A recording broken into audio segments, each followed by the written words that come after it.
Le bip de la machine à cartes a résonné comme une alarme dans la pharmacie bondée, suivi par le cri du caissier qui a fait tourner toutes les têtes vers moi. Je suis Colette, 71 ans, ancienne surveillante générale de collège.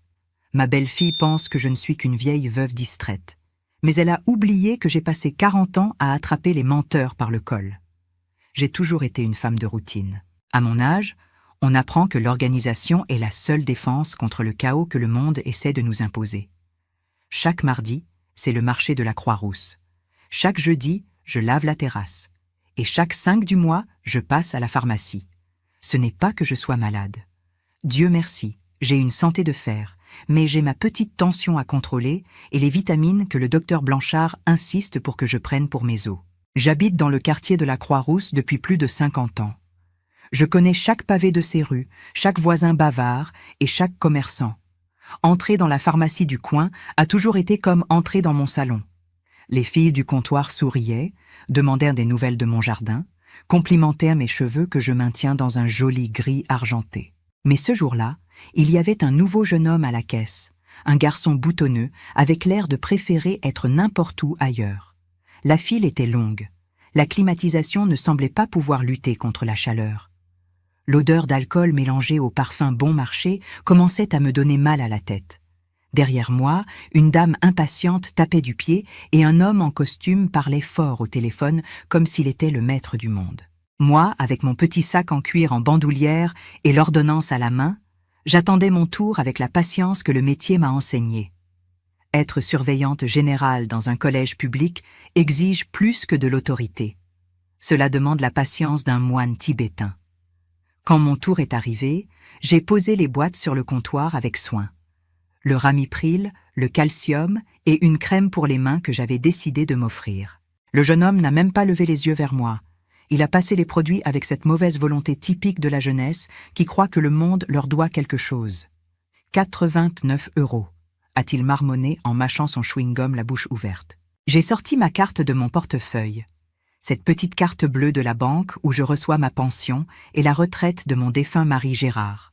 Un homme bon qui a travaillé toute sa vie chez Renault Trucks pour que rien ne nous manque. L'argent qui arrive là est sacré. C'est le fruit de la sueur, des gamelles froides, des réveils à 4 heures du matin. J'ai inséré la carte, tapé le code. Ce même code que j'utilise depuis des années. Le silence a duré 2 secondes avant que la machine émette ce son aigu et irritant. Le jeune homme a regardé l'écran, puis moi, et a lâché la phrase qui a fait monter le sang à mes joues. « Refusez, mamie. Votre carte est bloquée. » Il ne l'a pas dit, il l'a annoncé. Suffisamment fort pour que l'homme au téléphone s'arrête de parler et que la dame impatiente tende le cou. J'ai senti les regards dans mon dos comme des aiguilles. « Comment ça, mon petit ?» J'ai demandé, essayant de garder ma voix ferme. « Il y a de l'argent dessus. Ma retraite est tombée hier. » « Réessayez. » Il a soufflé en levant les yeux au ciel. Il a réinséré la carte avec une force excessive. J'ai tapé le code avec encore plus de soin. Le son du refus encore. « C'est comme ça, mamie. Il n'y a rien à faire. Ça donne transaction non autorisée. Vous n'avez pas une autre carte ?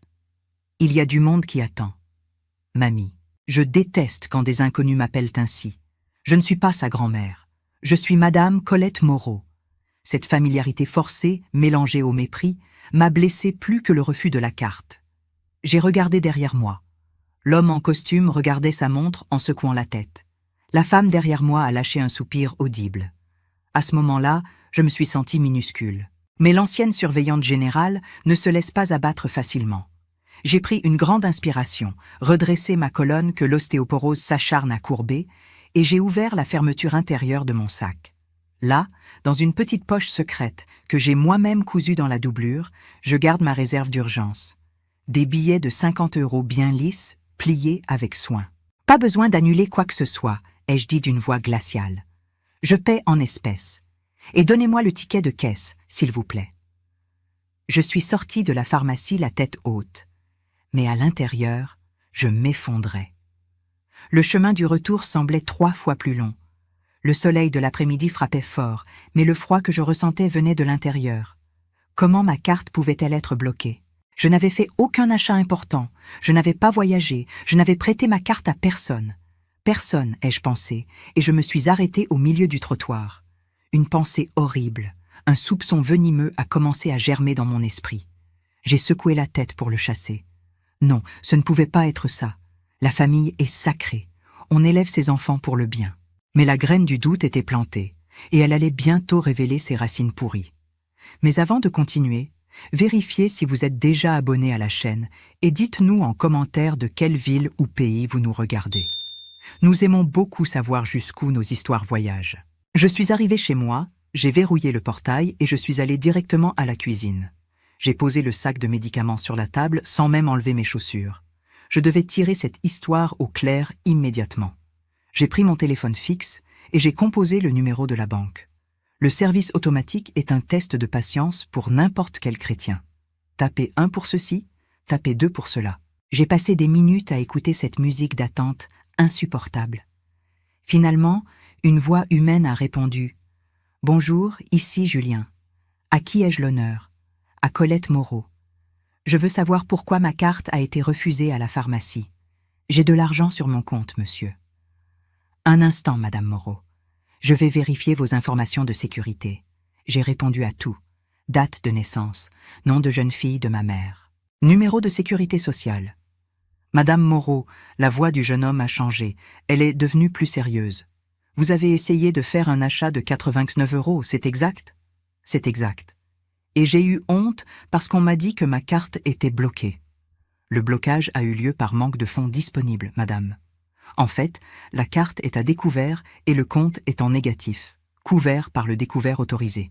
J'ai senti mes jambes faiblir et j'ai tiré la chaise de la cuisine pour m'asseoir. Comment ça, mon petit ? Je n'ai rien dépensé. Ma retraite est tombée hier. Madame, il apparaît ici un prêt personnel contracté la semaine dernière d'un montant de 50 000 €, crédité sur votre compte et transféré immédiatement par virement instantané vers un compte tiers. De plus, plusieurs achats en ligne ont consommé toute la limite de votre carte de crédit. Le monde a tourné. 50 000 €. C'était de l'argent que je mettrais des années à économiser.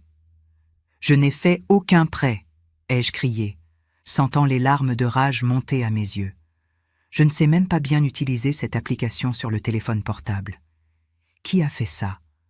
Où est parti cet argent ? L'agent a hésité. Madame Moreau, les transactions ont été effectuées via l'application mobile avec votre code et validation faciale. Le virement de 50 000 € a été envoyé à Séverine Morel. Le nom est tombé au milieu de la cuisine comme une bombe atomique.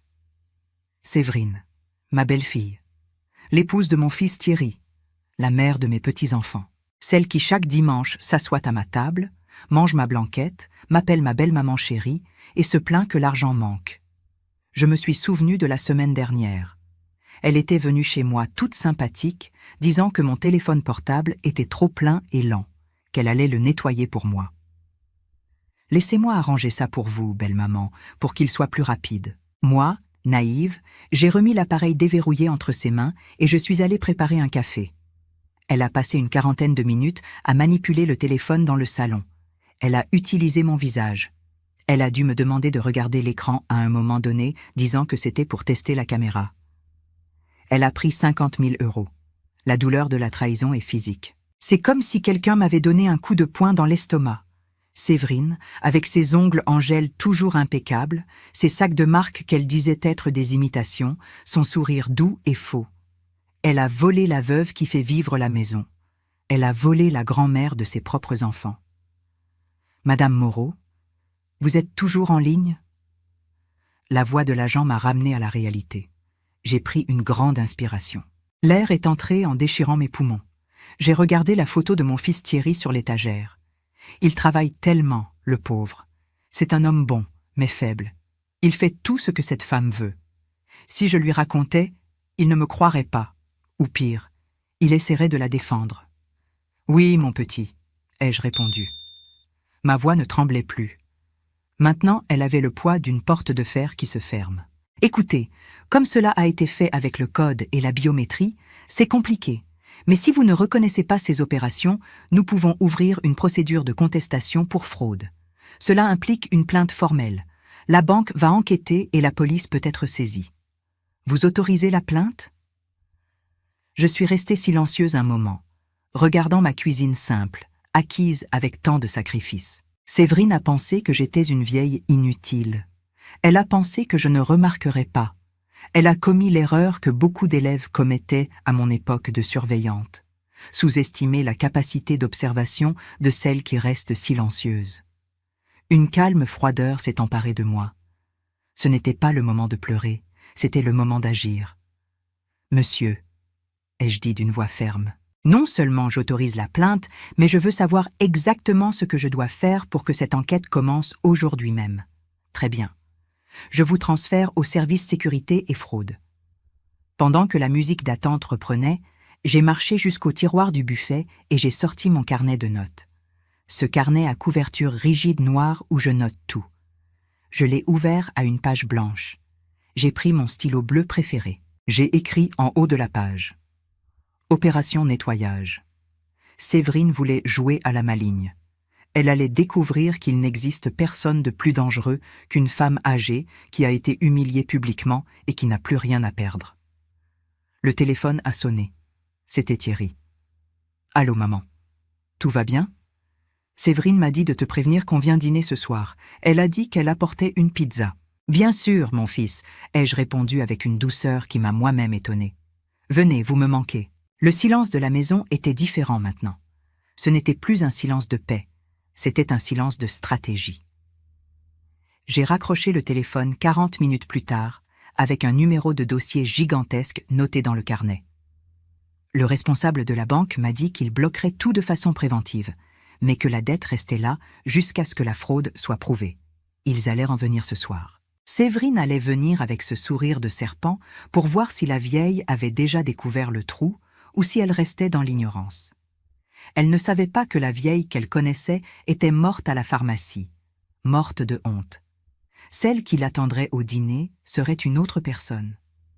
J'ai commencé à dresser la table. Pas la table de tous les jours, avec les sets de table en plastique. J'ai mis la nappe de lin blanc que j'ai reçue pour mon mariage, celle qui ne sort du tiroir qu'à Noël. J'ai sorti du buffet la vaisselle en porcelaine aux bordures dorées. J'ai disposé les couverts en argent que j'ai hérités de ma mère. Pourquoi tant de luxe pour une pizza de mardi soir? Parce que le décor est tout. Je voulais créer un contraste. Je voulais que Séverine entre ici et voie la dignité qu'elle a essayé de voler. Je voulais qu'elle se sente petite face à mon élégance. Le criminel, quand il se sent trop en sécurité, se relâche. Mais quand l'environnement change, il devient tendu, et les gens tendus parlent trop. J'ai pris mon téléphone portable, j'ai testé l'enregistreur vocal, j'ai décidé où je placerais l'appareil. J'ai regardé le centre de table, un arrangement de fleurs artificielles. Il y avait de l'espace entre les feuilles et le vase. J'ai glissé le téléphone là avec le microphone tourné vers le haut, camouflé par une feuille de fougère en plastique. J'ai fait un test. Cristallin. La sonnette a retenti. J'ai calmé mes mains, arrangé le col de mon chemisier, passé un rouge à lèvres couleur naturelle. J'ai marché jusqu'au portail à pas lents, incarnant le personnage. La voiture de mon fils est entrée dans le garage. Thierry est descendu le premier avec la boîte de pizza. « Salut maman, ta bénédiction. »« Dieu te bénisse, mon fils. » Et puis elle est descendue. Séverine. Elle portait une robe neuve, imprimée, en tissu fin. Aux pieds, des sandales que je n'avais jamais vues. À l'épaule, un sac beige avec une énorme boucle dorée. Avec mon argent. Elle est venue vers moi, les bras ouverts, ce parfum sucré écœurant envahissant mon nez. « Belle maman, vous m'avez manqué. » Elle m'a serré dans ses bras. J'ai senti son corps rigide. L'étreinte n'était pas vraie. C'était une étreinte de quelqu'un qui vérifie si la bombe a déjà explosé. « Bonjour ma chérie », ai-je répondu. « C'est bien que vous soyez venue. Aujourd'hui, la journée a été agitée. » Elle s'est figée pendant une milliseconde. « Agitée ? Il s'est passé quelque chose ? Oh, des histoires de vieilles, Séverine. La mémoire qui flanche, des cartes qui ne passent pas. Mais entrons. La table est mise. » Quand elle a vu la table dressée avec la nappe de lin et l'argenterie, elle a écarquillé les yeux. « Mon Dieu, belle maman, pourquoi tout ça? C'est juste une pizza. »« Pour ma famille, le meilleur, » ai-je dit en tirant la chaise pour elle. La chaise qui se trouvait exactement en face de l'arrangement de fleurs. Asseyez-vous, je vais chercher le jus. Je suis revenu avec la carafe. Alors, ai-je commencé en servant les verres? Vous ne savez pas la honte que j'ai eue aujourd'hui à la pharmacie. Le garçon de la caisse a crié pour que tout le monde entende que ma carte était bloquée. Il a dit qu'il n'y avait pas de solde. Vous y croyez? Thierry a froncé les sourcils. Comment ça, maman? Pas de solde. Tu as reçu ta retraite hier. Eh oui, mon fils, ce doit être une erreur du système, non? Séverine a pris une longue gorgée de jus. C'est vrai, belle maman. De nos jours, les banques font beaucoup d'erreurs. Mais vous n'êtes pas allé à la banque vous plaindre? J'ai plongé mon regard dans ses yeux. J'ai appelé Séverine, j'ai appelé le service client. Elle s'est arrêtée avec son verre à mi-chemin. Et qu'est-ce qu'ils ont dit? Ils ont dit quelque chose de très étrange, ma fille. Ils ont parlé d'un prêt de 50 000 €. Thierry s'est étranglé avec sa pizza. 50 000. Maman, tu as fait un prêt? Moi, grand Dieu, non. Pourquoi faire aurais-je voulu autant d'argent? J'ai dit au monsieur que ce devait être une arnaque, mais il a insisté que ça avait été fait par le téléphone portable. Séverine a posé le verre sur la table. Et vous avez annulé? Bloqué? Le directeur a dit qu'il allait enquêter. Mais vous savez ce que je pense? Je me suis penchée en avant, tout près de l'arrangement de fleurs. Je pense que c'était un de ces hackers qu'on voit à la télévision, parce que pour toucher à mon téléphone, il faudrait quelqu'un qui ait le code et mon visage, non? Et qui aurait ça? Le silence à table est devenu pesant. Séverine était pâle. Eh oui, un hacker, c'est sûr. Il y a plein d'arnaques en ce moment. Elle a dit trop vite. Mais ne vous inquiétez pas, belle maman. La banque a une assurance. Pas besoin de vous stresser, d'aller à la police ni rien. Ça prend du temps. C'est dangereux. Tu crois, Séverine? Tu crois que je ne devrais pas aller à la police? Bien sûr que non. C'est pour votre bien. Laissez Thierry s'en occuper après. Ce n'est pas nécessaire. La banque règle ça. Vous ne voulez pas d'histoire à votre âge. C'est vrai, ma fille. Je veux juste la paix.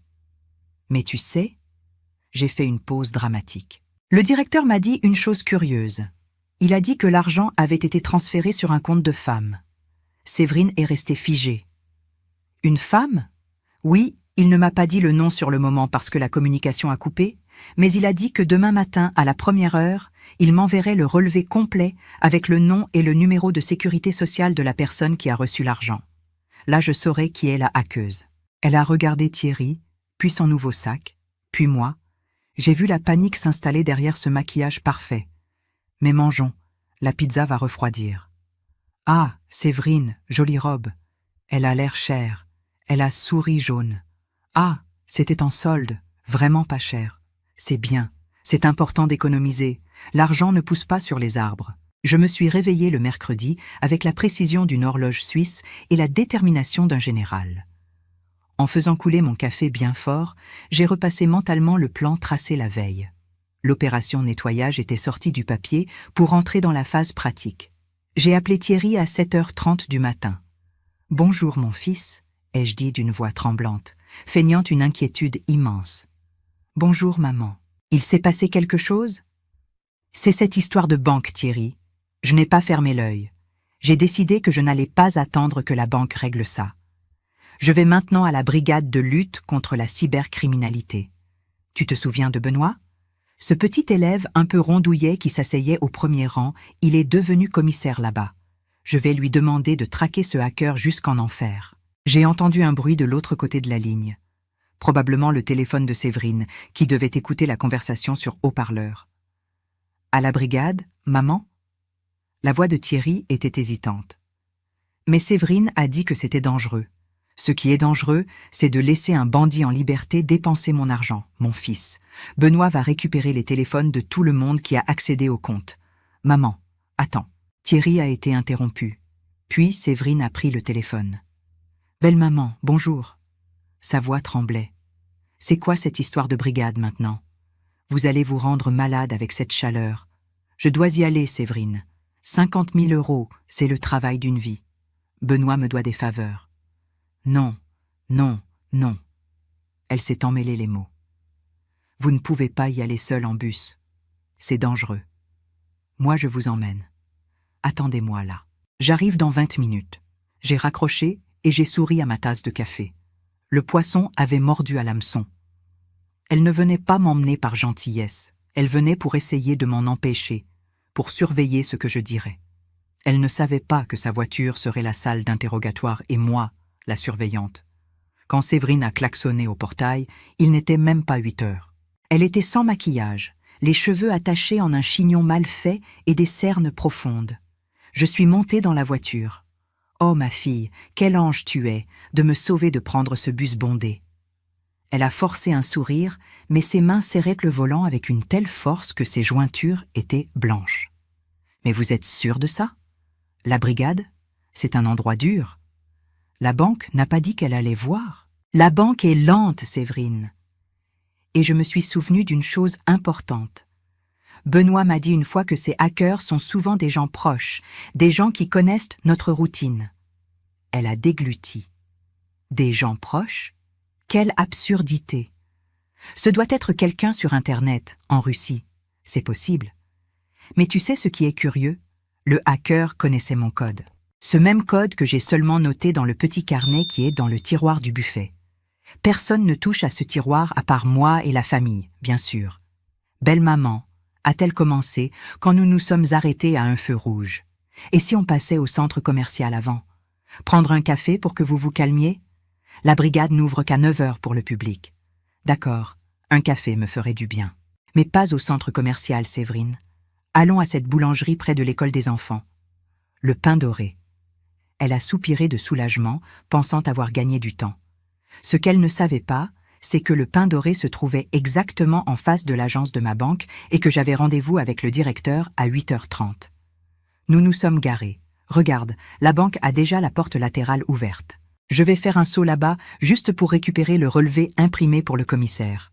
Tu peux me commander un croissant? Séverine s'est figée sur le trottoir. Je viens avec vous. Ce n'est pas la peine, ma chérie. C'est rapide. Et là-bas, il y a une porte à tambour. Tu as ce sac plein de métal. Ça va sonner. Je suis entrée dans l'agence. Le directeur, Monsieur Lefebvre, m'attendait déjà. Madame Moreau, voici. Il m'a remis une enveloppe Kraft scellée. Comme vous l'avez demandé, le traçage complet des adresses IP et la géolocalisation des transactions. Le compte destinataire est bien celui de Séverine Morel, n'est-ce pas? Oui, madame. À la banque en ligne N26. Et les achats sur le crédit, bijouterie Mauboussin et une agence Voyageurs du Monde, tout avec livraison à son adresse. J'ai senti un pincement au cœur. Mauboussin. Des bijoux. Elle a utilisé mon argent pour acheter des futilités.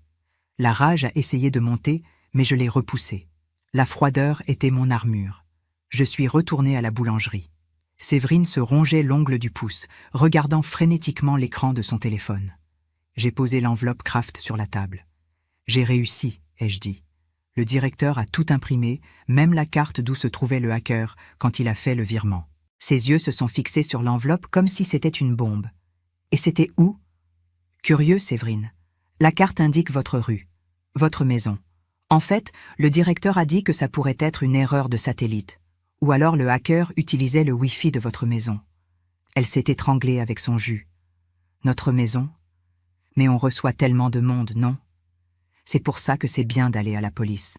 Ils vont interroger tout le monde qui est entré dans votre maison la semaine dernière. Belle maman, vous ne trouvez pas qu'on devrait en parler à Thierry avant d'aller à la police, pour ne pas exposer la famille? Tu as raison, ma fille. Le scandale, c'est mauvais. Alors rentrons. Je vous prépare un bon déjeuner et on attend Thierry ce soir. Faisons comme ça. Je ne vais pas à la brigade maintenant, mais je dois passer au cabinet de Maître Dumont. Maître Olivier Dumont, l'avocat pénaliste, lui-même. C'était mon élève, un garçon en or. Il m'a dit qu'avant la police, c'est bien de préparer une plainte avec constitution de partie civile. Il veut voir ses papiers. Il a dit que si c'est quelqu'un de la famille, la peine est encore plus lourde à cause de l'abus de confiance. Quand nous sommes arrivés devant le cabinet, j'ai détaché ma ceinture. Tu n'as pas besoin de monter, ma chérie. Je vais juste déposer les papiers et signer la procuration. J'ai ouvert la porte et avant de sortir, je me suis tournée vers elle. Ah, Séverine, j'ai oublié de mentionner. Le directeur m'a dit que le hacker a aussi acheté un billet pour les Maldives. Ce n'était pas là-bas que tu disais rêver d'aller? Quelle coïncidence. Ce hacker a très bon goût. À travers la vitre teintée, j'ai vu Séverine s'effondrer sur le volant. Elle ne pleurait pas de remords, elle pleurait de terreur. Le jeudi s'est levé avec un ciel gris, de ceux qui pèsent sur le toit et laissent l'air immobile. Je me suis réveillée avant le réveil, avec la sensation physique que le temps était écoulé. Le délai de 24 heures que j'avais silencieusement donné à la conscience de Séverine touchait à sa fin. J'ai passé la matinée dans la cuisine. J'ai fait un gâteau au yaourt, un de ces gâteaux bien simples, parce que l'odeur d'un gâteau au four a le pouvoir de calmer même un enterrement.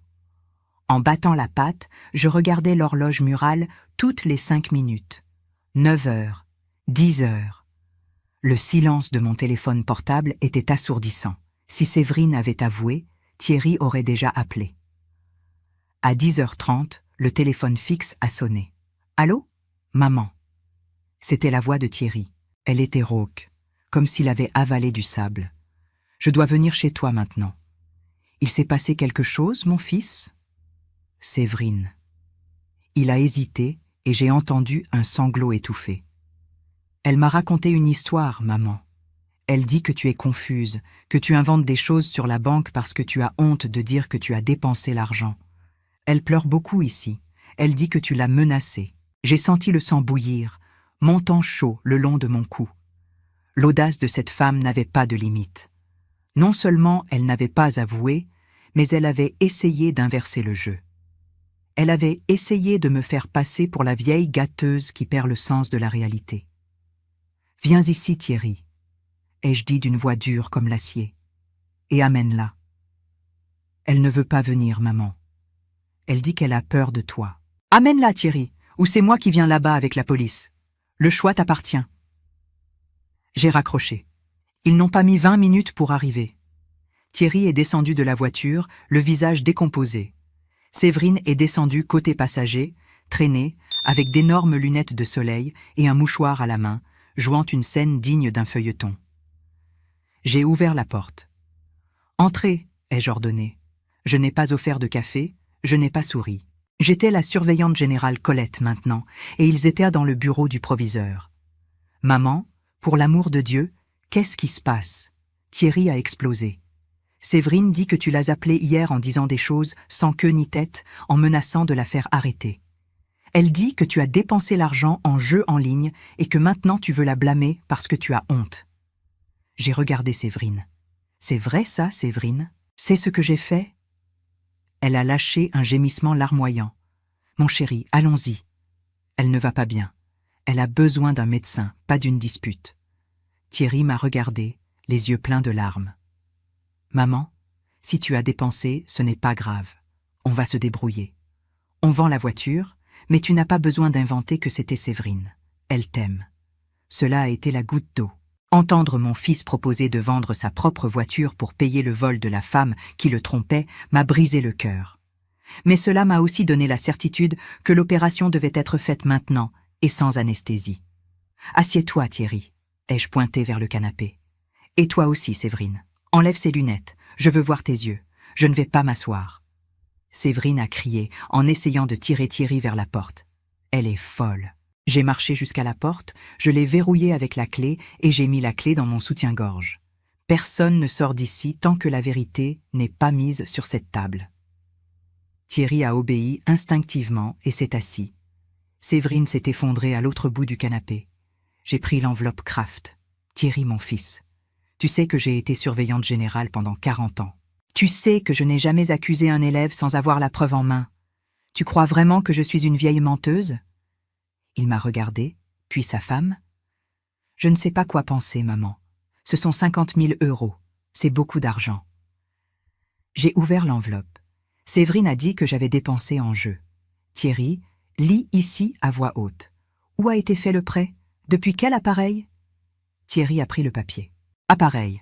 iPhone 13 Pro Max. IP localisé au 45 rue des Glycines. » Il s'est arrêté, pâle. La rue des Glycines, c'est notre maison. L'iPhone 13, c'est ton téléphone, Séverine. Elle s'est mise à pleurer fort. Ils ont piraté mon téléphone aussi. C'est un virus. Silence. Ma voix a claqué comme un fouet. Continue à lire, Thierry. La 2e page. La destination du virement. Il a tourné la page. Virement instantané à Séverine Morel. Banque en ligne N26. Il a regardé sa femme, la bouche entr'ouverte de stupeur. « Séverine, l'argent est sur ton compte ?» « Non. » Elle a hurlé. « Je ne sais rien de tout ça. Ils ont déposé là-bas pour m'incriminer. C'est un coup monté. Cette vieille m'a toujours détesté. Alors explique la 3e page. Thierry. Les achats sur la carte de crédit. Thierry a regardé. Mauboussin. Voyageur du monde. Un billet et un forfait complet pour les Maldives. Pour 2 personnes. Séverine a cessé de crier. Thierry a laissé tomber les papiers. Il a regardé sa femme avec l'horreur de quelqu'un qui se réveille et voit une étrangère dans son lit. « Les Maldives ? Tu as dit que tu allais chez ta mère à Villeurbanne la semaine prochaine ?» Voyant qu'il n'y avait plus moyen de nier, elle a changé de tactique. La posture de victime a disparu. À sa place est apparue une femme amère. « Tu paies les factures, Thierry ? On vit en comptant les sous. Je voulais vivre. Je vois mes amis voyager, changer de voiture, et moi je suis là à manger des pizzas pas chères. Ta mère a de l'argent de côté. C'est une vieille qui ne dépense rien. Pourquoi faire qu'elle veuille 50 000 € pour les emmener dans le cercueil ? » Thierry a frappé la table. « C'est son argent. C'est la sueur de mon père. C'est sa sécurité. Tu as volé ma mère. Tu as utilisé son visage pour faire un prêt. »« J'allais rembourser, » a-t-elle crié. « J'allais investir. J'avais juste besoin de temps. Mais cette vieille a dû aller fouiner à la banque pour une misère. » « Une misère ?» Ma voix est sortie basse. 89 € de médicaments, ce n'est pas une misère, Séverine. C'est ma santé. Et la honte que j'ai eue, tu n'as pas assez d'argent pour la payer. Thierry s'est levé. « Séverine, tu vas chez ta mère à Villeurbanne maintenant. Les enfants restent avec moi. Tu me mets dehors à cause de l'argent ? À cause du caractère. L'argent, on peut le récupérer. La confiance, plus jamais. » Elle a pris son sac et a marché vers la porte. J'ai sorti la clé. « Séverine, » ai-je appelé. Maître Dumont a les documents prêts. Si tu rembourses chaque centime et si tu signes la reconnaissance de dette, je peux lui demander de suspendre la procédure pénale. Mais si tu essaies quoi que ce soit, la police viendra te chercher. » Elle a acquiescé et est sortie en claquant la porte. 3 mois ont passé depuis ce jeudi fatidique du gâteau au yaourt et de l'expulsion de Séverine. Ce matin, en franchissant la porte à tambour de la banque, l'air conditionné glacé ne m'a pas donné des frissons de peur, mais plutôt une fraîcheur de victoire. Je ne suis pas entrée comme la mamie qui demande de l'aide pour utiliser le distributeur automatique. Je suis entrée accompagnée de Maître Dumont, la colonne bien droite de celle qui sait exactement sa valeur. Monsieur Lefebvre, le directeur, s'est levé immédiatement. Il n'y avait pas de musique d'attente, ni de numéro. Il y avait du café frais sur la table de réunion et un document de 5 pages attendant ma signature. L'accord était clair et définitif. La banque a reconnu la faille grotesque dans la sécurité. Après tout, comment le système peut-il autoriser un prêt de ce montant, fait depuis un téléphone différent, avec une localisation suspecte, sans que personne n'appelle la titulaire de 71 ans ? Maître Dumont a été brillant. Il a argumenté que la technologie ne peut pas servir de bouclier à la négligence envers les personnes âgées. Le résultat était là, imprimé en lettres noires sur le papier blanc.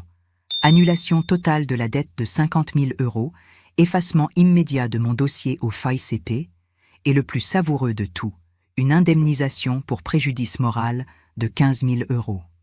J'ai signé mon nom complet, Colette Moreau, avec le stylo lourd que le directeur m'a offert. Mon écriture est sortie ferme. Vous êtes satisfaite, Madame Moreau ? Satisfaite, je l'aurais été si rien de tout cela ne s'était passé, mon petit. Mais disons que maintenant nous sommes quittes. Séverine n'a pas été emprisonnée. J'ai tenu ma parole et elle a tenu la sienne. La peur de la prison a fait des miracles sur sa conscience. Elle a vendu la voiture, les sacs de marque, les bijoux de chez Mauboussin et même le téléphone dernier cri. Elle a rendu chaque centime des 12 000 € qu'elle avait dilapidés. Maintenant, elle vit chez sa mère à Villeurbanne. Thierry m'a raconté que sa vie a basculé. Sans le statut d'épouse de classe moyenne, surveillée par sa mère 24 heures sur 24, Séverine a découvert ce qu'est la vraie vie. Elle a trouvé un travail dans un magasin de chaussures en ville.